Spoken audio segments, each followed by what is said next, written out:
சவுக்கு சங்கர் வந்து பார்த்தீங்கன்னா அவர் எல்லையை கறந்துட்டாருன்றதெல்லாம் உண்மை, ஒரு வரம்பு மீறிட்டாருன்னு உண்மை. தமிழகத்தை இப்படி அந்த வரிசையில் நீங்கள் பார்க்கும்போது பார்த்தீங்கன்னா அடுத்தடுத்த வரிசையில் இவங்க வருவாங்க தான், சரிங்களா?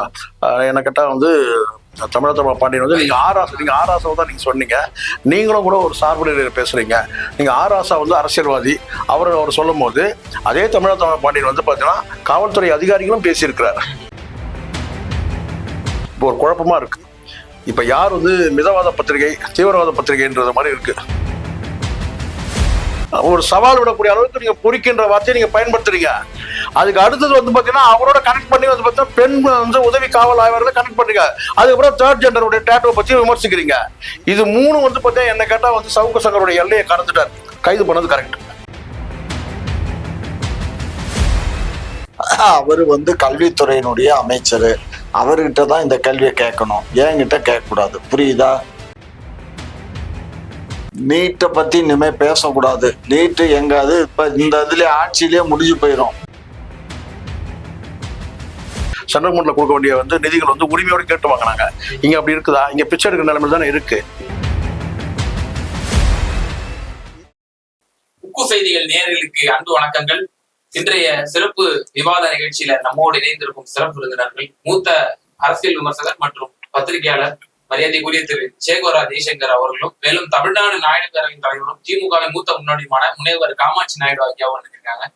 இருவருக்கும் வணக்கம். வணக்கம். முனைவர் காமாட்சி ஐயா, நீங்க வந்து சவுக்கு சங்கர் உங்களை கைதுலாம் செஞ்சீங்க, காவல்துறை மீது அவர் வந்து அவதூறா பேசியதாக சொல்லி அந்த ஃபெலிக்ஸ் அவர்களுடைய கைதை கண்டிச்சு விசிகாவுடைய ஒரு முக்கிய பிரமுகர் வந்து ஒரு பேட்டி கொடுத்திருக்காரு. என்னை வந்து கைது செஞ்சாலும் பரவாயில்லை, காவலர்கள் தான் வந்து ரவுடி, அவங்கதான் வந்து இந்த குற்றத்துக்கெல்லாம் உடந்தை அப்படின்னு சொல்லி இவ்வளவு அப்பட்டமா பேசியிருக்காரு. அவர் மீது நடவடிக்கை பாருமா? அது காவல்துறையும் அரசாங்கமும் பாத்துக்கிறோம். அது நான் என்ன பார்க்க முடியும்? நானா அந்த இடத்துல இருக்கேன், உத்தரவு போடுற இடத்துலயும் இல்ல, அதை நிறைவேற்ற இடத்துலயும் நான் இல்ல, விமர்சனம் பண்ற இடத்துலதான் நான் இருக்கேன். அவர் பேசுறது வந்து மிகப்பெரிய தவறு. அதுவும் அவர் வந்து கூட்டணி கட்சியில இருக்காரு. கூட்டணி கட்சியில இருக்கிற வந்துகிட்டே அவர் வந்து இந்த மாதிரி பேசுறாரு அப்படின்னு சொன்னா அது அவர் இந்த சந்தர்ப்பத்துல தன்னை பெரிய ஆளா ஆக்கிக்கலாம், அதனால தான் வந்து பப்ளிக்ல வந்து ரீச் ஆயிடலாம்னு நினைச்சிட்டு பேசுறாங்க. இந்த மாதிரி பேச்சுக்கள்லாம் நம்ம வந்து காவல்துறையில வந்து அவங்கதான் வந்து இந்த மாதிரி பொறுக்கித்தனம் பண்றது, அவங்கதான் இந்த ரவுடிசம் பண்றது, அவங்களுக்கும் குற்றவாளிகளும் உடந்தையோட தான் வந்து இந்த கஞ்சா புழக்கங்கள்லாம் நடக்குது, இப்படிலாம் பேசும் பொழுது இது வந்து கண்டிக்கத்தக்க வார்த்தை.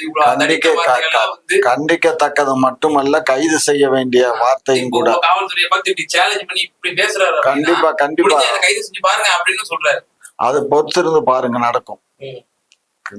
இல்ல கூட்டணி கட்சிங்கன்னா ஒரு நீதி, உங்களை விமர்சிக்கக்கூடியவர்கள்னா ஒரு நீதியா, அதெல்லாம் ஒண்ணு இருக்காது. சம்பந்தப்பட்டவர் யாருன்ற பேரை சொல்லாமே நீங்க ரெண்டு பேரும் பேசிட்டீங்கன்னா பிரமுகர்னா பேரை சொல்லுங்க சார். ஏன் நீங்க ஏன் பயப்படுறீங்க? பேர் சொல்ல சொல்லுங்க. சங்க தமிழன் தான், வேற யாரும் பேச மாட்டாங்க. அந்த தம்பி தான் பேசும். ஐயாவை புரிஞ்சுக்கிட்டாரு. இல்ல எனக்கு தெரியுது, ஐயாவுக்கு தெரியுது, வேற மக்களுக்கு தெரியணும் இல்ல. பிரமுகர், முக்கிய நபர் அப்படிலாம் சொல்றத விட பேரை சொல்லுங்க. என்ன சங்கத்தமிழ்னா பேர் சொல்லுங்க. அதே போல இப்போ நம்ம சொல்றோம் அவதூறு கருத்து பதிவு செய்யக்கூடாது ஒரு தளத்துல, சமூகத்துக்கு இணக்கமான ஒரு கருத்துக்கு தான் பதிவு செய்யணும், பதட்டமான கருத்துக்கெல்லாம் பதிவு செய்யக்கூடாதுன்னு சொல்லி ஒரு மூத்த பத்திரிகையாளர், நான் இந்த பேர் நான் குறிப்பிட விரும்பல, அவர் உங்களுடைய மூத்த முன்னோடி திமுகவோட மூத்த முன்னோடி ஆராசா அவர்களை பார்த்து பேசிய காணொலி வந்து சமூக வலைதளத்துல கடுமையான வைரலா பரவிட்டு இருக்கு. இதுக்கெல்லாம் நடவடிக்கை எடுக்கப்படுமான்னு சொல்லி பல செய்தி தொகுப்புலயே வந்து பெண்களை இவர் பேசியிருக்காரு. குறிப்பா ஆராசா அவர்கள் உலக அழகியெல்லாம் கூட்டு வச்சு உல்லாச பயணம் பண்ணாரு, கோவாவில வந்து அவர் கூட்டு வச்சு இந்த மாதிரி பண்ணாரு அப்படின்னு சொல்லி வெளிப்படையா பேசுறாரு முன்னாள் மத்திய அமைச்சரை பார்த்து. பேரை சொல்லுங்க சார். தமிழ பாண்டியன் தான் பேரை சொல்லுங்க. ஐயாவுக்கு நெருங்கிய நண்பர் தானே. அபாண்டமான ஒரு பேச்சு ஒன்று பேசுறாரு முன்னாள் மத்திய அமைச்சர் மீது, சிட்டிங் எம்பி மீது இப்படி பேசுறாரு. இவர் மீதுலாம் நடவடிக்கை எடுக்கப்படுமா? இல்ல அவரு தமிழா பாண்டியன் வந்து இது மட்டும் இல்ல, இன்னும் பல்வேறு விஷயங்கள்ல தரங்கட்டு பேசிட்டு இருக்காரு. பட் அது எப்படி சவுக்கு சங்கர் பேசின உடனே கைது பண்ணாங்க? பேச விட்டு தானே கைது பண்ணாங்க. அது மாதிரி இவர் பேசுவாரு, அப்புறம் ஒரு நாள் கைது பண்ணுவாங்க. ஆமா ஆமா எல்லாம் அதுக்கெல்லாம் விட்னஸ் ரெடி பண்ணிட்டு கம்மியா பேசியிருக்காரு அவரு. இன்னொரு ஒரு இப்ப ஏன்பா நீ ஒரு 35-40 போய் பேசுற, ஒரு 100 போய் பேசு, 101 பையில உன்னை கைது செஞ்சுக்கிறேன் அப்படின்னு சொல்றது நல்லதா? இது நல்ல அளவுகோல இது. அளவுகோல் இல்லையாங்கிறது எனக்கு தெரியாது. சரி, இப்ப நீங்க சொல்லுங்க. இப்ப நான் 2 கருத்து முன் வச்சேன். சங்க தமிழர்கள் பேசின பேச்சு நீங்களே சொன்னீங்க, அது கைது செய்யத்தக்க வார்த்தைகள் அப்படின்னு நீங்களே சொன்னீங்க. தமிழா பாண்டியன் பேசிய பேச்சு உங்க மத்திய அமைச்சரை பார்த்து பேசியிருக்காரு. மத்திய அமைச்சரை பார்த்து மட்டும் இல்ல, பல நடிகைகளை பத்தி பல முறை பேசியிருக்காரு. இதெல்லாம் கைது செஞ்சாங்களாங்கிற ஒரு கேள்வி முன்வைக்கப்படுறதுல அவங்க அரசு மீது. இன்றைய தினம் நியூஸ் ஜெயில நீங்க அடிக்கடி போகக்கூடிய செய்தி தொலைக்காட்சி நியூஸ் ஜெயில வந்து இன்றைய காலையில வந்து செய்தி தொகுப்பு வந்திருக்கு. பயில்வான் ரங்கநாதன் ஏன் இன்னும் கைது செய்யாம இருக்கு இந்த அரசு? எத்தனை பெண்கள் வந்து அவர் அவதூறா பேசிட்டு இருக்காரு, அவர்கள் மீது எல்லாம் நடவடிக்கை எடுக்கப்பட்டதா அப்படின்னு சொல்லி இன்னைக்கு நீங்க போகக்கூடிய நியூஸ் ஜெய தொலைக்காட்சியில இன்னைக்கு வந்துருக்கு. நீங்க சொல்லக்கூடிய இதெல்லாம் அரசு பாக்கும், அரசு அதிகாரிகள் பாத்துக்குவாங்க. அதை எதுக்கு என்கிட்ட கேட்க? பெண்கள் கூட பாதுகாப்பான அரசு, பெண் மீது அவதூறு சொல்றாங்க அப்படின்னா அவங்க மீதான அரசு இயந்திரங்கள் போதிய நடவடிக்கை எடுத்தாங்கிற ஒரு கேள்வி முன்வைக்கப்படுது. கண்டிப்பா எடுப்பாங்க, பொறுத்திருந்து பாருங்க, எல்லாம் நடக்கும். இப்ப நீங்க சொன்ன அந்த பேரியர்ஸ் எல்லாம் 30-40 எல்லாம் பத்தாது. அதெல்லாம் எனக்கு தெரியாது. நடவடிக்கை இன்னொன்னா மறந்துட போறீங்க. ஐயாவுக்கு ரொம்ப நெருங்கிய நண்பர் சிவாஜி கிருஷ்ணமூர்த்தி, அவரும் கூட அவரும் அவங்க கட்சியினரே மீண்டும் மீண்டும் எல்லாருமே இவருக்கு நெருங்கிய நண்பரா இருக்கிறாங்க. அவரும் வந்து இந்த மாதிரி நம்ம சரத்குமார் அவருடைய மனைவியை அவரையும் தொடர்புபடுத்தி மீண்டும் பேசி பெரிய சர்ச்சையா இருக்கு. அவர் கமிஷனர் ஆபீஸ்ல ராதிகா மேடம் வந்து கம்ப்ளைண்ட் கொடுத்திருக்காங்க, அவர் மீது நடவடிக்கை எடுக்கப்பட்டுச்சா? அவருக்கு கைது பண்ணிட்டாங்களா? அவங்கள எவ்வளவு கேவலமா விசாரிப்பாங்கய்யா, விசாரிச்சு நடவடிக்கை இருக்குமா இல்லையாங்கிறத அப்புறம் பாப்போம். வீடியோ காட்சி இருக்கு, நீங்களும் கேட்டுட்டீங்க அந்த வீடியோ காட்சியில என்ன பேசிட்டாரு அப்படின்னு சொல்லி. தவறுன்னு எல்லாருக்குமே தெரிஞ்சிச்சு. அந்த பப்பட்டமா எக்ஸ்தலத்துல அவங்களும் பதிவு செஞ்சுட்டாங்க. கமிஷனர் ஆபீஸ் கம்ப்ளைண்ட் கொடுத்துட்டாங்க. கம்ப்ளைண்ட் கொடுத்து 2-3 நாள் ஆச்சு. சிவாஜி கிருஷ்ணமூர்த்தி எங்க சுதந்திரமா நடமாடிட்டு இருக்காரு? அதெல்லாம் அரசாங்கம் பாத்துக்கணும். அப்போ திமுகவினருக்கு என்றால் ஒரு நீதி, திமுக விமர்சிப்பவர்கள் என்றால் ஒரு நீதியாங்கிற ஒரு கேள்வி மக்கள் எழுப்புறாங்களா இல்லையா? அது இருக்கத்தாயா செய்யும். ஆமா, அரசினுடைய பிரதிநிதி சொல்லக்கூடாது. அரசினுடைய எல்லாமே இங்க பாரு, ஒரு அரசுக்கு எதிரான ஒரு குரூப் இருக்கத்தான் செய்யும். அவங்க சில பரப்புரைகளை பண்ணத்தான் செய்வாங்க. ஆளுங்கட்சிக்கு சில சாதகமான ஆட்கள் அவங்க சில இதுகளை பரப்புவாங்க. இந்த பரப்புரைகள்ல எது என்ன ஏதுங்கிறதெல்லாம் அதுக்கு வந்து ஒரு கமிட்டி போட்டிருக்காரு. அந்த கமிட்டி ஆய்வு பண்ணி எதெல்லாம் யார் தப்பு பண்றாங்கிறத அவங்க பேர்ல வழக்கு தொடரும். நீங்க வந்து பிஜேபி, மோடி, RSS எல்லாம் விமர்சிக்காதீங்க. சொல்றீங்கல்ல, பிரதமர் மீது இப்படிலாம் வந்து இவ்வளவு வன்முறை பேச்சுக்கள் பேசுறாரு, அவதூறு பேச்சுக்கள் பேசுறாரு, நடவடிக்கை எடுக்கப்படுறாங்களா? அப்படிலாம் பேசாதீங்க. அப்படிதானே? சரியான அளவுக்குள்ள தானே பிரதமர் இவ்வளவு பேச்சுக்கள் பேசுறாருல, அப்ப பிரதமர் மீது நம்ம விமர்சனம் வைக்கலாமா? நான் என்ன சொல்றேன், எனக்கு என்ன தோணுதோ அதான் நான் சொல்ல முடியும். நீ கேக்குற மாநில அரசனுடைய பிரதிநிதினா நான் பொறுப்புலையா இருக்கேன். அந்த கட்சியினுடைய முக்கிய மூத்த முன்னாடியே. ஆமா, அதுல உறுப்பினரா இருக்கிறதுனால நான் வந்து எல்லாமே செஞ்சிட முடியுமா? எனக்கு எல்லா பதவியும் கொண்டு போலாம். அதெல்லாம் இப்ப நான் பேசுறதெல்லாம் முதல்ல பாத்துக்கிட்டு தான் இருப்பாரு. அவருக்கு பார்வைக்கு போகும். அதுல நடவடிக்கை எடுக்கணும்னா எடுப்பாங்க. சரி, சார் நீங்க எப்படி பாக்குறீங்க? இவர்கள் மீதுலாம் வந்து நடவடிக்கை எடுக்கப்படுமா என்று கேட்டால் காவல்துறை தகுந்தவாறு தக்க நடவடிக்கை எடுக்கப்படும் அப்படின்னு சொல்லி ஐயா சொல்றேன். நீங்க எப்படி பாக்குறீங்க? எனக்கு என்னுடைய பார்வைக்கு நான் இந்த யார் சார்பற்ற நிலையில் பேசணும்னு நான் நினைப்பேன். ஒண்ணு. ரெண்டாவது, நியாயமா இருக்கணும்னு பார்ப்பேன். என்னுடைய பேச்சுக்கள் வந்து நியாயமான முறையில இருக்கணும். அப்படிங்கும்போது எப்படின்னா நடவடிக்கை எடுக்கணும் தான். சங்க தமிழா இருந்தாருன்னா எந்த தமிழா இருந்தாருன்னா தப்புனா தப்பு தான், நடவடிக்கை எடுக்கதான் செய்யணும். ஆனா கூட்டணி கட்சியில கூட்டணி தர்மம் இதெல்லாம் பார்ப்பாங்க. இப்போ ஒரு குழப்பமா இருக்கிற மாதிரி இருக்குன்னு நினைக்கிறேன். ஒரு குழப்பமான நிலை இருக்கு. ஏன்னா சவுக்கு சங்கர் கைது செய்யப்பட்ட பிறகு இப்படியான தகவல்கள் வருது. ஏன்னா சவுக்கு சங்கருக்கு முன்னமே வந்து பாத்தீங்கன்னா நீங்க சொல்லக்கூடிய தமிழா பாண்டியனா இருந்தாலும் சரி, அவர் வந்து டிஜிபி ஒரு சைலேந்திர பாபு அவர்கள் கூட பாத்தீங்கன்னா ஒரு பெண்ணை தொடர்பு பத்தி எல்லாம் பேசினாரு. அதுவும் கூட கண்டிக்கத்தக்கது தானே. இங்க வந்து பாத்தீங்கன்னா ஒரு சார்பு நிலை இருக்குன்றத பாக்குறேன். சவுக்கு சங்கர் வந்து பாத்தீங்கன்னா ஒரு எல்லையை கறந்துட்டாருன்றதெல்லாம் உண்மை, ஒரு வரம்பு மீறிட்டாருன்னு உண்மை. தமிழகத்தை இப்படி அந்த வரிசையில நீங்க பார்க்கும்போது பாத்தீங்கன்னா அடுத்தடுத்த வரிசையில இவங்க வருவாங்க தான். சரிங்களா? என்ன கேட்டா வந்து தமிழக பாண்டியன் வந்து நீங்க ஆராசாவை தான் நீங்க சொன்னீங்க. நீங்களும் கூட ஒரு சார்பு நிலையில பேசுறீங்க. நீங்க ஆராசா வந்து அரசியல்வாதி. அவர் சொல்லும் போது அதே தமிழக பாண்டியன் வந்து பாத்தீங்கன்னா காவல்துறை அதிகாரிகளும் பேசியிருக்கிறார். டிஜிபி சைலேந்திர பாபுக்கு லட்சம் வந்து ஃபாலோயர்ஸ் இருக்கிறாங்க. ஒரு சட்டம் ஒழுங்கை பாதுகாக்கக்கூடிய ஒரு முக்கிய உச்சநிலை அதிகாரி அவரை பேசியிருக்காரு. ஸோ நீங்க உங்க பார்வையும் வந்து ஆர்எஸ் பக்கம் போது டிஜிபி சைலேந்திர பாபு பக்கம் வரமாட்டேங்குதுல்ல. ஸோ நான் மீண்டும் கூட சொல்றேன், இங்க பத்திரிகையாளர் வந்து பாத்தீங்கன்னா பத்திரிகையாளர் நடந்துக்கணும். இப்போ ஒரு குழப்பமா இருக்கு. இப்ப யார் வந்து மிதவாத பத்திரிகை தீவிரவாத பத்திரிகைன்றது மாதிரி இருக்கு. சோ மிதவாத பத்திரிகை கட்ட பஞ்சாயத்து பத்திரிகைன்ற மாதிரி செய்யல. சமூக வலைதளத்துல வேகமா பரவிட்டு நானே நீங்க சங்கத்தமிழ்னு சொல்றீங்க. சங்கத்தமிழ்னு ஒரு அரசியல்வாதி, சரிங்களா? அவர் வந்து பேசுற பேச்சுகள் யாரும் இங்க ஆதரிக்க போறது இல்ல. இதை நீங்க யாருக்கு இப்ப ஐயா கிட்ட கேட்கறத விட இதை யார்கிட்ட கேட்டா திருமாவளவன் கிட்ட கேட்கணும். திருமாவளவன் அவருக்கு வந்து இதுக்கு என்ன கருத்து சொல்றாரு? இப்ப அவருடைய உத்தரவு இல்லாம அவருடைய அனுமதி இல்லாம இவர் பேச முடியுமா சங்கத்தமிழன்? அப்போ இதெல்லாம் தான் இப்படிதான் வந்து பாத்தீங்கன்னா வந்து வெளிப்படையா அதான் இந்த சொல்லுவாங்க, இந்த குட்டியை விட்டு சூடு பாக்குதுன்றவாங்க. இந்த குரங்கு சோத்து பானை எப்படி வந்து சூடு பார்க்கணும்னா முதல்ல தன்னுடைய குட்டி அனுப்பும். அது போய் வந்து சோத்து பானையில கை வச்சுட்டு சூடா இருக்கணும், அது வந்து கையாமையான்னு கத்திட்டு வரும். அப்படிதான் இருக்கு. முதல்ல ஆழம் பாக்குறது தான். எதிர்ப்புனா நேரடியா எதிர்க்கலாம் சார். உள்துறை யார் கையில இருக்கு? முதலமைச்சர்கிட்ட இருக்கு. நீங்க வந்து விமர்சனம் பண்றீங்கன்னா வந்து பாத்தீங்கன்னா நேரடியா அந்த கட்சியின் தலைவரை விமர்சனம் பண்ணலாம். அது சங்கத்தமிழை விட்டு விமர்சனம் பண்ணணுன்ற அவசியம் கிடையாது. அப்படி சங்கத்தமிழை விமர்சனம் பண்ணா கிட்ட நீங்க போய் கேட்டீங்கன்னா கேட்டா அவர் சொந்த கருத்து சொல்லிடுவாரு. நீங்க கிட்ட போனீங்கன்னா தூரமா இருக்க வரைக்கும் அது கட்சியின் கருத்து, கிட்ட போனீங்கன்னா அது சொந்த கருத்து ஆயிடும். சரிங்களா? இதெல்லாம் தான் வந்து இந்த அரசியல் கட்சி தலைவர் காலங்காலமா பண்றது. நேரடியா உங்களுக்கு சொல்றதுக்கு வந்து பாத்தீங்கன்னா வந்து தெம்பு இல்லை, திராணி இல்லைன்னா இந்த மாதிரியான அடுத்த கட்ட தலைவர்களை கொண்டு போய் பேச வைக்கிறது எதுக்குன்னு கேக்குறேன்.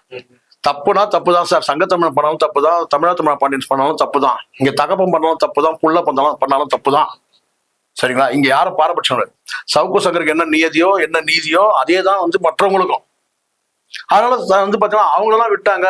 சவுக்கு சங்கர் வந்து பாத்தீங்கன்னா எல்லையை கடந்து இருக்கலாம். எல்லாத்துக்கும் இங்க ஒரு வரம்பு இருக்குல்ல, ஒரு ஸ்கேல் இருக்குல்ல. இல்ல இதே திமுக அரசு பல பிஜேபி பிரமுகர்கள் வந்து வாட்ஸ்அப் ஸ்டேட்டஸ்ல வச்சிருந்து பதிவு போட்டதுக்கெல்லாம் வந்து கைது செஞ்சிருக்கல, அதையும் நம்ம பார்க்கணும். இதெல்லாம் இப்ப நீங்க இப்படி சொல்றது சிவாஜி கிருஷ்ணமூர்த்தியும் கைது பண்ணிருக்குல்ல, அதையே நீங்க சொல்ல மாட்டேங்கிறீங்க. எப்போ சார்? சார் எப்பனா இருக்கட்டும் சார். சார் நீங்க பாருங்க குஷ்பு அவர்கள் பத்தி அவர் வந்து விமர்சிக்கிறார். அன்று இரவு நினைக்கிறேன் கைது செஞ்சாங்க. சரி, ஒரு குஷ்புன்ற நடிகையை பார்க்காம அவங்க தேசிய மகளிர் ஆணைய உறுப்பினரா பார்த்திருக்கலாம். அதான் ஸ்கேல். நான் சொல்றது புரியுதா உங்களுக்கு? ஒரு அந்த ஸ்கேல் அரெஸ்ட் பண்ணிருக்கலாம். இவங்க ராதிகா வந்து பாத்தீங்கன்னா வந்து பிஜேபியில இருக்கிற ஒரு சாதாரண ஒரு தொண்டர்னு எடுத்துப்போம். வேட்பாளர்லாம் அப்புறம் பார்ப்போம். சரிங்களா? அப்படி பார்த்துருக்கலாம். அதுதான் நான் சொல்றேன், ஸ்கேல் இருக்கலாம். ஒருவேளை ஆளும் அரசுக்கு வந்து இன்னார் மேல இந்த லிமிட் வரைக்கும் எடுக்கலாம், இந்த லிமிட் வரைக்கும் விடலாம். சரிங்களா? ஆராசாவே கூட வந்து சொல்லியிருக்கலாம், நீங்க வந்து புகார் கொடுக்கணும்னாக்கா நான் புகார் தரலன்னு கூட சொல்லியிருக்கலாம். சம்பந்தப்பட்ட நபர் வந்து புகார் தரலாம் கூட தமிழக பாண்டியன் நடவடிக்கை எடுக்காம இருந்திருக்கலாம். இல்ல தமிழக பாண்டியன் சொல்றது வந்து பாத்தீங்கன்னா உண்மையா இருந்திருக்கலாம். நிறைய இருக்கு சார். இதுல எந்த அடிப்படையில் அவர் சொன்னாரு? இல்லப்பா அதே சவுக்கு சங்கர் அவங்க வச்ச அளவுகோலே அப்படி பார்க்கலாம் இல்லையா? பலரும் அப்படிதான் சொல்றாங்க சார். இங்க சவுக்கு சங்கர் அளவுகோல தேவையில்லை. இல்ல சவுக்கு சங்கர் பத்தி அவர் பேசினாரு ஒரு பேச்சு. அப்போ பலரும் என்ன சொல்றாங்க அப்படின்னா, அப்போ அவர் இப்படி ஒரு அலிகேஷன் வச்சிருக்காருல்ல, அதுக்கு ஒரு விசாரணை அமைக்கலாம். நீங்க எல்லாருடைய விமர்சனங்களும் நீங்க எடுத்து வைங்க. சவுக்கு சங்கர் வந்து இந்த 3 விஷயத்த நான் எடுத்துக்கிறேன். நான் அந்த கஞ்சா வழக்கெல்லாம் நான் வந்து அது உண்மைன்ற அந்த அடிப்படையில் நான் பேசல. இந்த 3 விஷயங்கள், ஒரு உச்சநிலை அதிகாரி, சட்டம் ஒழுங்கை பாதுகாக்கக்கூடிய அதிகாரி, நீங்களோ நானோ நாளைக்கு வந்து பாத்தீங்கன்னா வந்து அப்பீல் பண்ணோம்னா, ஒரு புகார் வந்து இன்ஸ்பெக்டர் நடவடிக்கை எடுக்கணும்னா நேரம் நம்ம அப்பீல் பண்ணக்கூடிய வந்து உச்சநிலை அதிகாரி வந்து டிஜிபி இல்ல ஏடிஜிபி. சரிங்களா? அப்படிப்பட்ட ஒரு அதிகாரியை வந்து நீங்க நேரடியாவே வந்து நேருக்கு நேர் வந்து நீங்க வந்து பாத்தீங்கன்னா வந்து ஒரு சவால் விடக்கூடிய அளவுக்கு நீங்க பொறிக்கின்ற வார்த்தையை நீங்க பயன்படுத்துறீங்க. அதுக்கு அடுத்தது வந்து பாத்தீங்கன்னா அவரோட கனெக்ட் பண்ணி வந்து பாத்தீங்கன்னா பெண் வந்து உதவி காவல் ஆய்வாளர்களை கனெக்ட் பண்றீங்க. அதுக்கப்புறம் தேர்ட் ஜெண்டருடைய டேட்டோ பத்தி விமர்சிக்கிறீங்க. இது 3 வந்து பாத்தீங்கன்னா என்ன கேட்டா வந்து சவுக்கு சங்கருடைய எல்லையை கடந்துட்டாரு. கைது பண்ணது கரெக்ட் இல்ல? அது யாரும் ஆட்சேபம் நீங்க மற்ற விஷயம் சொல்றீங்க இல்லையா? இப்போ நீங்க வந்து கேட்டா இந்த மற்ற விஷயங்கள் வந்து பாத்தீங்கன்னா அடுத்தடுத்து கைது பண்ணாலும் ஏன் கைது பண்ண நம்ம கேட்க முடியாது. அவங்களும் இதே குற்றத்தை பண்ணிருக்கிறாங்க. இப்ப புரியுதுங்களா உங்களுக்கு? இங்க சைஸ் தான் வித்தியாசம், அளவு தான் வித்தியாசம். அதோட குறைவா இருக்குன்னா அது அரசு முடிவு பண்ணா, சட்டம் ஒழுங்கு முடிவு பண்ணா ஏன் இப்போ நீங்க கேக்குறீங்க ஒரு வார்த்தை, இவங்களை ஏன் கைது பண்ணலன்றது நிச்சயமா அரசு பதில் தரணும் தான், நியாயமான கேள்விதான். புரியுதா? ஆனால் அதுக்காகவே நீங்க சொல்லக்கூடிய கேட்டா அவரை பண்ணீங்களே இவரை ஏன் பண்ணலன்னு கேட்கக்கூடாது. இவரை ஏன் பண்ணலன்னு கேளுங்க. சங்க தமிழை ஏன் பண்ணல, தமிழ பாண்டியனை ஏன் பண்ணலன்னு கேளுங்க. அவரை பண்ணாங்க, இவரை பண்ணல. அவர் வந்து திமுக வந்து விமர்சிக்கிறாரு, இவர் விமர்சிக்கல, அந்த அளவுக்கு நமக்கு தேவையில்லை. இவர் ஏன் பண்ணலன்னு கேளுங்க. விமர்சனம் வந்து பலரும் விமர்சனங்கள் வைக்கிறாங்க, அது நியாயத்தன்மை இருக்கிற பொழுதுன்னு தெரியுது. இந்த ஆள்கள்லாம் வந்து இப்போ ஓரளவு திமுக ப்ரோ ஸ்டாண்ட் எடுக்கிறவங்க தான். சங்க தமிழனா இருக்கட்டும், தமிழா பாண்டியனா இருக்கட்டும், அவங்க எல்லாம் வந்து ப்ரோ ஸ்டாண்ட் எடுக்கிறவங்க தான், திராவிட சித்தாந்த உடையவர்கள் தான் அப்படின்ற ஒரு கேள்வி. இங்க இப்ப தமிழா பாண்டியன் வந்து ஒரு பத்திரிகையாளர் அடிப்படையில கூட அவங்க விட்டுருக்கலாம், நடவடிக்கை எடுக்காம விட்டுருக்கலாம். இப்ப திரிஷா பத்தி பேசினாரு, திரிஷா நேரடியா வந்து புகார் கொடுத்தாங்களா இல்லையா தெரியுமா நமக்கு, இல்ல நேரடியா வழக்கு தொடுத்திருக்காங்களா தெரியுமா நமக்கு தெரியாது. அதே வந்து பாத்தீங்கன்னா வந்து மன்சூர் அலிகான் பேசும்போது நேரடியா அவங்க புகார் கொடுத்தாங்க, செய்தித்தாள்ல வந்து இதெல்லாம் நம்ம பார்த்தோம். இங்க ஒன்ன போலவே இன்னொருத்தர் நம்ம வந்து நம்ம அதே மாதிரியான வந்து கனெக்ட் பண்ணி பார்க்க முடியாது. தனித்தனி நடவடிக்கை எடுக்கலாம். ஒருவேளை நீதிமன்றத்தின் மூலம் கூட வந்து நோட்டீஸ் கொடுத்துருக்கலாம். வழக்கு வந்து பார்த்தீங்கன்னா அவங்க வந்து தனிப்பட்ட முறை பிரைவேட்டா கூட வழக்கு போட்டுருக்கலாம். நமக்கு தெரியாது இல்ல. இப்போ சங்கத்தமிழ் இன்னைக்கு பேசியிருக்காருன்னு கேட்டா அது கட்சியோட கருத்தா இல்லையான்றது வந்து பார்த்தீங்கன்னா இன்று மாலையோ இல்ல நாளைக்கு கூட தெரிவிப்பாரு திருமாவளவன்.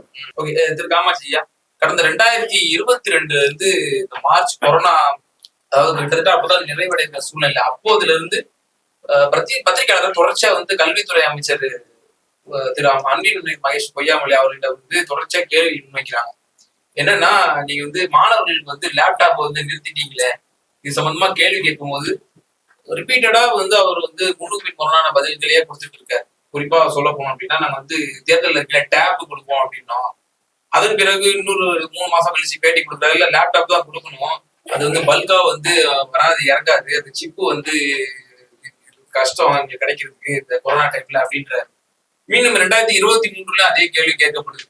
பிறகு இப்ப 6 மாதம் கழிச்சு அதே கேள்வி கேட்கப்படுதா? இதேதான் வந்து மீண்டும் மீண்டும் சொல்றாங்களே தவிர, அம்மையார் ஜெயலலிதா அவர்கள் காலத்துல இருந்து கொடுக்கப்பட்ட அந்த மடிக்கணினி திமுக ஆட்சியில வந்து இப்ப இந்த குறிப்பா இந்த 2 ஆண்டுகளா வந்து கொடுக்கப்படவில்லை, வழங்கப்படவில்லைங்கிற ஒரு விமர்சனம் வைக்கப்படுது. இது தவறான பதிவு. ஜெயலலிதா ஆட்சிக்கு பின்னாடி எங்க மடிக்கணினி கொடுத்தாங்க? எடப்பாடி பழனிசாமி வந்த போதே மடிக்கரணி, தாலிக்கு தங்கம், ஸ்கூட்டரு இதெல்லாம் நிப்பாட்டிட்டாரு. புரிஞ்சுக்கோங்க. ஆனா நீங்க அந்த அம்மா இருக்கும்போது கொடுத்தாங்க, அதுக்கப்புறம் நிப்பாட்டியாச்சு. மடிக்கணினி எல்லாம் யாரும் இந்த எடப்பாடியார் ஆட்சியில கொடுக்கல. எந்த ஸ்டாக் இருந்ததை கொஞ்சம் பேர் கொடுத்தாங்க, அவ்வளவுதானே தவிர புதுசா இண்டன் போட்டு வாங்கல. அதனால இப்ப தேர்தல் அறிக்கையில சொல்லிருக்கோம் டேப்லெட் கொடுக்கணும், டேப்லெட் கொடுக்கணும்னு சொல்லிருக்கோம். வந்து ஒரு வாபஸ் வாங்கிட்டு பின்னாடி சொன்னாரு, இல்ல லேப்லெட்டை விட இல்ல லேப்டாப் கொடுத்தா அவங்க வசதியா இருக்கும், லேப்டாப் கொடுக்கலாம் முடிவுல இருக்கும் அப்படின்னாரு. லேப்டாப் கொடுத்து அது அரசு வந்து என்ன செய்யுங்கிறது எனக்கு தெரியாது. அவரு வந்து கல்வித்துறையினுடைய அமைச்சர், அவர்கிட்டதான் இந்த கேள்வியை கேட்கணும், என்கிட்ட கேட்க கூடாது. புரியுதா? அவர் முன்னுக்கு பின் முரணா சொல்லி இருக்காரா இல்லையான்னு அவர்கிட்ட என்கிட்ட கேட்டா நான் இதுக்கு என்ன பதில் சொல்ல முடியும்? என்ன பதில் சொல்ல முடியும்? எல்லாத்துக்குமே அப்ப அந்தந்த துறை சார்ந்த அமைச்சர்கள்ட்ட போய் கேட்டுக்கங்க. இல்ல பிரமுகர்கள் நாங்க வந்து அதுக்குண்டான ஜெனரல் கொஸ்டின் நம்ம இப்ப லேப்டாப் குடுக்கலன்னு ஏன் குடுக்கலன்னு கேட்டா நான் அதுக்கு பதில் சொல்லுவேன். நாங்க தேர்தல் அறிக்கையில கொடுத்தத எல்லாத்தையும் எங்களால ஃபுல்ஃபில் பண்ண முடியும். நாங்க 2000 முடியணும் இல்ல, எங்க 2 ஆண்டு காலம் இருக்கு ஆட்சி, அதுக்குள்ள எங்களால முயன்ற அளவு கொடுப்போம். இப்ப அதுக்குதான் இந்த டேப் கொடுக்கறதுக்கு நீட்டை பத்தி இனிமே பேசக்கூடாது. நீட்டு எங்காவது இப்ப இந்த இதுல ஆட்சியிலேயே முடிஞ்சு போயிரும்.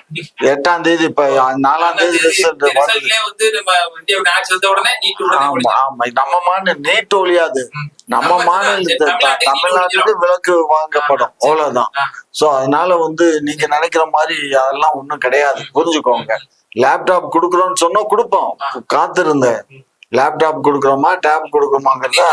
பொருளாதார நெருக்கடியா இல்லனா இப்ப நீங்க சொன்னாரு அமைச்சர் அவர்கள், சிப்பு வந்து எங்களுக்கு வந்து பல்கா கிடைக்காது. 2 விஷயம். அது உங்களுக்கு என்ன நெருக்கடி, என்ன நெருக்கடி அது சொல்லுங்க. 2 விஷயம். ஒன்னும் சிப்பு கிடைக்கலைங்கிறதும் வாஸ்தவம் தான். அதே சமயத்துல காசு இல்ல, அதுதான் அதே சமயத்துல நம்ம கிட்ட இப்ப பொருளாதார வசதி இல்லை. அதை கடன் கேட்டோம். கடன் கேட்டதை ரிசர்வ் பேங்க் ஆஃப் இந்தியா அனுமதிக்க கூடாதுன்னு சொல்லி மோடி அரசு உத்தரவு போட்டுருச்சு. அதனால அவன் கடன் தர மாட்டேங்கிறான். இந்த சூழ்நிலையில நம்ம மாநில அரசனுடைய வருவாயிலே நம்ம அரசு பண்ண வேண்டி இருக்கு. அதுதான் விஷயம். ரெண்டாவது, அவன் ₹1 வாங்கிட்டு வெறும் 29 பைசா தான் நமக்கு ரிலீஸ் பண்றான். காலங்காலமா சொல்லிட்டு இருக்கோம். காலங்காலமா சொல்லிதான் கொடுக்கல இல்ல.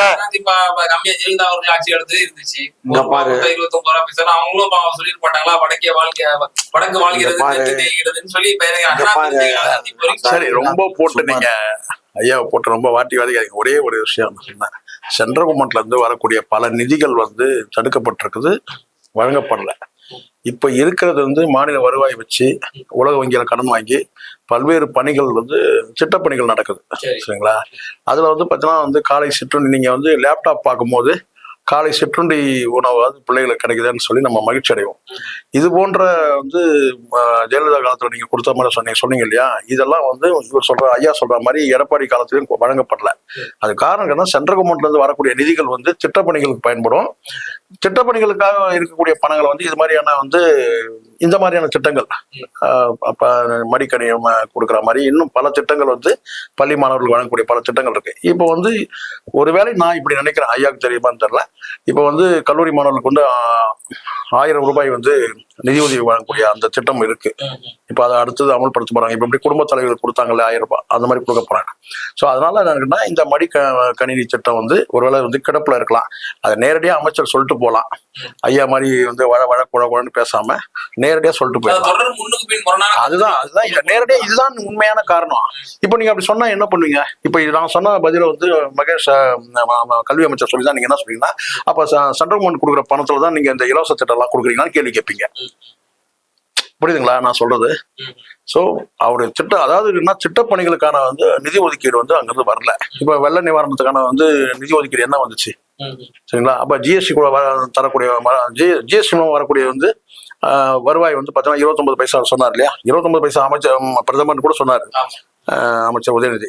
சோ அந்த மாதிரி சென்ட்ரல் கவர்மெண்ட் வரக்கூடிய நிதிகள் சேரல. இங்க இருக்கக்கூடிய திட்டப்பணிகள், மற்ற எல்லா பணிகளுக்கும் நிவாரண பணிகள், இன்னும் சொல்ல போனா வட்டி கட்டிட்டு இருக்கிறாங்க இவங்க. வாங்கின கடன் வட்டி கட்டி ஆகணும், அது வேற. இந்த மின்சாரம் சம்பந்தப்பட்ட அந்த பகிர்மானத்துக்கு அந்த கழகத்துக்கு எவ்வளவு நிலுவைத் தொகையோ அதுக்கெல்லாம் வட்டி கட்டிட்டு இருக்கிறாங்க. தொடர் மின்சாரம் வழங்குது. இந்த சூழ்நிலையும் பாத்தீங்கன்னா தொடர்ந்து வட்டி கட்டினாலும் தொடர்ந்து மின்சாரம் தடையில்லாம மின்சாரம் வழங்கப்பட்டிருக்கு. ஸோ இதெல்லாம் நம்ம ஒரு பாசிட்டிவான அப்ரோச் நமக்கு தேவை. இப்போ நீங்க மடிக்கணினி சொல்றீங்க இல்லையா, மடிக்கணினி கொடுக்கல அப்படின்னு சொல்றீங்க இல்லையா? மடிக்கணினி பாத்தீங்கன்னா குறிப்பிட்ட ஒரு +2 மாணவருக்கு தான் நினைக்கிறேன் இல்லையா, அவங்களுக்கு மட்டும் தான் வழங்கல. ஆனா காலை சிற்றுண்டி திட்டம் பாத்தீங்கன்னா எல்லா மாணவர்களும் வழங்கப்படுது இல்ல, அதை நீங்க கணக்குல எடுக்கணும்ல. அதுக்கு எவ்வளவு எத்தனை கோடி செலவாச்சுன்றது அது கணக்குல எடுக்கணும். ஸோ அதனால என்ன கேட்டா, நிதி நெருக்கடியில இருக்கிறாங்கன்றது உண்மை. அது ஐயாவும் சொல்றாரு, அமைச்சரும் கூட அதை சொல்லலாம். திமுகவும் இருக்குல்ல, நம்ம தேர்தல் அறிக்கையில நம்ம வாய் வழங்கிட்டோம் மக்களுக்கு, அது திமுகவுடைய தவறாகவும் பார்க்கணும்ல. இப்போ ஒரு விஷயங்க, இருங்க. இப்போ நீங்க சொல்ற மாதிரி வாக்குறுதி கொடுத்துட்டு வந்தாங்க தேர்தல், இதெல்லாம் உண்மைதான். சென்ட்ரல் கவர்மெண்ட்ல பாத்தீங்கன்னா இந்த மாதிரியான பாத்தீங்கன்னா ஒரு கருமித்தனம் பண்ணுவாங்கன்னு எப்படி அவங்களுக்கு தெரியும்? மாநில உரிமைகள் வழங்கப்படணும் அவங்க எதிர்பார்க்கலாம் இல்லையா? இதெல்லாம் கணக்குல எடுக்கிறது தானே எல்லாமே. சார் அது வேற சார். சரி, இத்தனை ஆண்டு காலம் இப்ப நான் உங்க கேட்கறேன், மன்மோகன் பீரியட்ல இந்த மாதிரியான பாத்தீங்கன்னா ஒரு நிதி நெருக்கடி நமக்கு இருந்துச்சா? சென்ட்ரல் கவர்மெண்ட்ல கொடுக்க வேண்டிய நிதிகள் உரிமையோட கேட்டு வாங்கினாங்க. இங்க அப்படி இருக்குதா? இங்க பிச்சை எடுக்கிற நிலைமை தானே இருக்கு. சொல்லுங்க, இதுதானே சார் உண்மை. இவங்ககிட்ட போய் நம்ம மோடி, அதனாலதான் 29 பைசா பிரதமர் சொன்னாலும் நீங்க கோச்சுக்கிறீங்க. சொல்றாரு இந்த நாடுகளா நாங்க 10 ஆண்டுகள்ல கிட்டத்தட்ட 10 லட்சம் கோடி. இருங்க நீங்க ஜெயலலிதா இருந்த போது வரைக்கும் பாத்தீங்கன்னா சென்ட்ரல் கவர்மெண்ட் இந்த மாதிரியான பாத்தீங்கன்னா நிதி வழங்குறதுல கெடுபடி பண்ணல. சரிங்களா? கருமிதனம் பண்ணல. இதே எடப்பாடி இருக்கும்போது பாத்தீங்கன்னா எடப்பாடி பீரியட்லயே வந்தாச்சு இந்த மாதிரியான இது. அப்ப இங்க போய் இவங்க கிட்ட போய் கையேந்தி நிக்கிற மாதிரி தானே ஆயிடுச்சு. நீங்க பிச்சை எடுக்குன்னு சொன்னாலும் நீங்க வேற மாதிரி எடுத்துப்பீங்க. நீங்க அது எடப்பாடியா இருக்கட்டும், முதலமைச்சர் ஸ்டாலின் தலைமையிலான அரசு இருக்கட்டும், இவங்க கிட்ட உரிமையை எப்படி கேட்கறதா இருக்கு, கெஞ்சி கேட்கறதா இருக்கு. அப்போ ஒரு வகையில தன்மானத்தோட இந்த அரசு நடக்குதுன்ற நான் திமுக அரசு. இவங்க கிட்ட இருக்கிற நிதியின் மூலமாவே இவங்களுக்கு நம்மளுடைய தேவைகளை பூர்த்தி பண்ணிக்கிறோம், அவ்வளவுதான். அதை நேரடியா சொல்லணும். ஒரு அமைச்சர் கேட்டா கூட பாத்தீங்கன்னா ஏன் இந்த சிப்பு அது இதுன்னு சொல்லணும். இந்த திட்டம் நிதி நெருக்கடி இருக்கிறதுனால இந்த திட்டம் செயல்படுத்தப்படல. தேர்தல் அறிக்கையில சொல்லப்படாத பல விஷயங்கள் செய்யறாங்களா இல்லையா? காலை சிற்றுண்டி திட்டம் சொல்லப்பட்டுச்சா? சொல்லுங்க. இப்போ இப்போ பட்டதாரி மாணவர்களுக்கு பார்த்தீங்கன்னா 1000 ரூபாய் நிதி வழங்கல் திட்டம் இருக்கு. ஸோ இதெல்லாம் ஒரு பாசிட்டிவான திட்டங்களை பேசணும் சார். நம்ம நெகட்டிவான விஷயமே பேசிட்டு இருக்கக்கூடாது. ஆட்சி மாற்றம் வரட்டும், காங்கிரஸ் இந்தியா கூட்டணி வென்று காங்கிரஸ் ஆட்சி தலைமையில் ஆட்சி வரட்டும், அப்போ தேவையான நிதி கிடைக்கும். அப்போ நீங்க சொல்லக்கூடிய அந்த மடிக்க கணினி கூட வழங்கப்படலாம் மாணவர்களுக்கு. சரி காமர்சியா, நிறைவான ஒரு கேள்வி. தருமபுரி மாவட்டம் கம்பிநல்லூர் காவல் நிலையத்துல மக்கள் எல்லாம் சாலை மறியல்ல ஈடுபடுறாங்க. என்ன காரணம் அப்படின்னு கேட்டோம்னா, 24 மணி நேரமும் அங்க கள்ள சந்தையில மது விற்பனை நடைபெறுது. இது தடுக்கவே முடியல அப்படின்னு சொல்லி இந்த மக்களே கொந்தளிச்சு இந்த காவல் நிலையத்தை முற்றுகையிடுறது பாக்குறோம்.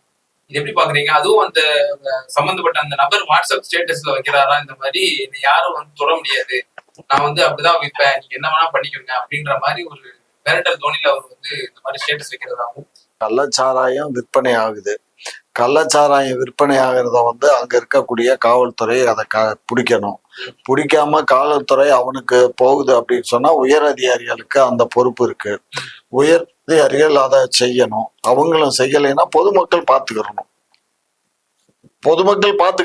ஒரு 100 பேருக்கு போய் அடிச்சு நொறுக்க வேண்டியது தானே.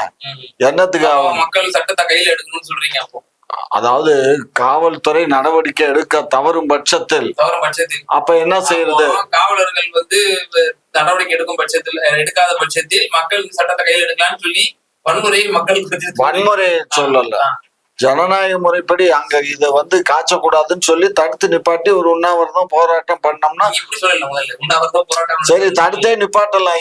என்ன எத்தனை இதுல பாக்குறீங்க, போய் முன்னாடி எல்லாம் கள்ளச்சாராயம் காய்ச்சலதான் பானைகள் எல்லாம் அடிச்சு நாங்க டாஸ்மாக் நாங்க நடத்துறோம், இங்க போராட்டம் பண்றீங்க, கள்ளச்சாராயம் காய்ச்சலாம் அவங்ககிட்ட போக மாட்டேங்கிறீங்கன்றாரு ஐயா. புரியுது உங்களுக்கு? பண்ண வேண்டியது தானே. அப்போ ஐயா சொன்னது போல டாஸ்மாக அரசே நடத்துது. அப்ப அரசு மீது மக்கள் அதுதான் மூடுன்னு சொல்லி மட்டும் அதுக்கு போராட்டம் பண்றீங்க இல்ல? போதுங்களா? விக்கிறவன்ட்ட போய் நான் சொன்னது வந்துட்டாரா? இதே மட்டும் வரீங்க இல்ல, நாங்க டாஸ்மாக் கஷ்டப்பட்டு நாங்க ஏதோ நடத்திட்டு இருக்கிறோம், பார் நடத்திட்டு இருக்கோம், இங்க போராட்டம் பண்றீங்க. அவன் ஒருத்தன் கள்ளச்சாராயம் காசிட்டு பாத்தீங்கன்னா ஸ்டேட்டஸ் வைக்கிறான் வாட்ஸ்அப்ல, அங்க போக மாட்டேங்கிறீங்க அப்படின்னு கேட்கிறாரு ஐயா. அதாவது கள்ளச்சாராயம் காய்ச்சறவனை காவல்துறை உடனடியா கைது செய்யணும். அதை கைது செய்யாத பட்சத்துல காவல்துறை மீதே நடவடிக்கை எடுக்கிறதுக்கு பொதுமக்களுக்கு அதிகாரம் இருக்கு. ஒரு ரோடு மறியல் பண்ணாக்க உயர் அதிகாரி வருவான், நான் கள்ளச்சாராயம் காய்ச்சனா நடவடிக்கை எடுக்க சொன்னா இந்த காவல்துறை எடுக்கல அப்படின்னு சொன்னா அவங்கள சஸ்பெண்ட் பண்ணிடலாம். கலெக்டர் வருவார் ஸ்பாட்டுக்கு. இதெல்லாம் அதாவது நான் என்ன சொல்றேன், நீங்க போய் அடிச்சு நொறுக்க வேண்டாம். ஜனநாயக முறைப்படி ஒரு மறியல் பண்ண வேண்டியதானே, கலெக்டர்கிட்ட போய் மனு கொடுக்க வேண்டியது தானே. ஏன் இது நடவடிக்கை சரிவர எடுக்கல இல்ல, காவல்துறை நடவடிக்கை எடுக்கலைங்கிறத கலெக்டர்கிட்ட சொல்ல வேண்டியது தானே. இப்ப இருக்க கலெக்டர் எல்லாம் எல்லாம் மேக்சிமம் யங்ஸ்டர்ஸ், இப்ப இருக்க கலெக்டர்ஸ் எல்லாம் யங்ஸ்டர்ஸ். இங்க பாருக்கல ஒரு விஷயம் என்னன்னா, இருங்க நான் ஒரு விஷயத்த சொல்றேன். இப்ப சமீப காலமாவே என்னன்னு கேட்டீங்கன்னா, ஊடகங்கள் எல்லாருமே கேட்டீங்கன்னா ஒரு எதிர்மறையான செய்தியை மட்டுமே வெளியிடுற மாதிரியே இருக்குன்ற நான் அது வெளியிட வேணாம்னு சொல்லல. இப்போ அரசு தரப்புலயும் சில நடவடிக்கைகள் எல்லாமே கள்ளச்சாராயம் இருங்க நான் அப்படி இல்ல அப்படி இல்ல நான் என்ன சொல்றேன், பாசிட்டிவ் நெகட்டிவ் ரெண்டுத்தையும் சொல்லணும் சார். யாருமே நான் சொல்றேன், எந்த எடப்பாடி அரசே கூட இருக்கட்டும், அண்ணாதிமுக அரசே கூட இருக்கட்டும் சார், திமுக அரசே இருக்கட்டும், நீங்க இருங்க சார். நான்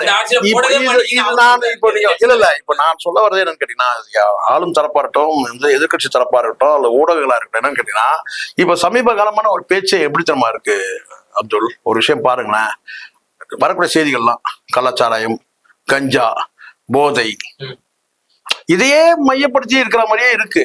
புரியுங்களா சொல்றது? எப்பவும் நடக்கிறது தான் இதெல்லாம். அங்க ஒண்ணு இங்க ஒண்ணுமா இல்ல நான் சொல்றது நீங்க வழக்கு இல்ல. நீங்க கடந்த காலத்துல இப்போ புதுசா கஞ்சான்றது நேத்தான் வந்ததா அப்படின்னு இதெல்லாம் பாத்தீங்கன்னா ப்ரௌன் சுகர் இதெல்லாம் இப்பதான் வந்ததா? இருங்க இப்பதான் இதெல்லாம் காலங்காலமாவே இருக்கு. இப்ப புதுசா இப்ப நான் இன்னைக்கு பாக்குற இந்த கொக்கைன்ற ஒரு ஐட்டம் பாத்தீங்கன்னா பரவலா போயிட்டு இருக்கு. ஒரே ஒரு நடிகை எடுத்து விட்டதுதான், ஒரே ஒரு நடிகை பேசுனது, இந்த சுசித்ரான ஒரு நடிகை பேசுனது இப்ப கொக்கைன்றது பாத்தீங்கன்னா பரவலா பேசிட்டு இருக்கான். நான் என்ன கேக்குறேன்னா, இது ஏன் இப்படியான ஒரு செய்தியே வளம் வந்துருக்கு எனக்கு புரியல. எனக்கு இதுக்கு பின்னாடி என்ன சதி இருக்குன்றது முதல்ல பார்க்கணும். நான் திமுக அரசுக்கு ஆதரவா பேசவே இல்லைங்க. நான் சொல்லக்கூடியது கேட்டா பொதுவாகவே பரவலா இப்படியான வார்த்தைகள் ஏன் வருதுன்னு கேட்கிறேன். கஞ்சா, சவுக்கு சங்கர் சிக்கனார் கஞ்சா, அப்புறம் ஜாபர் ஷெரீப் வந்து கேட்டா அதை வந்து பாத்தீங்கன்னா வந்து போதை மருந்து. இப்ப வந்து பாத்தீங்கன்னா அடுத்த கட்டம் இப்ப நீங்க சொல்றீங்க கள்ளச்சாராயம் ஒரு எவனோ ஒருத்தர் பேச எடுத்து விட்டீங்க. இப்போ ஊடகங்கள் பொதுவா கேட்டா இதை மையப்படுத்தியே ஏன் வருதுன்னு கேட்கிறேன். எனக்கு ஒண்ணு புரியல எனக்கு.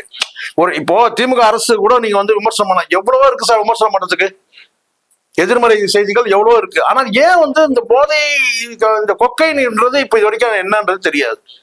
பாருங்க இல்ல இப்ப ஊடகங்கள் வந்து இப்படி ஒரு நேரேட்டிவ் செட் பண்றாங்க. இப்போ நீங்க பாருங்க எவ்வளவு ஒரு பைத்தியக்காரன் எங்க வந்து ஸ்டேட்டஸ் போட்டான், அதை பிடிச்சி ஐயா போட்டு வறுத்து எடுக்கிறீங்க நீங்க.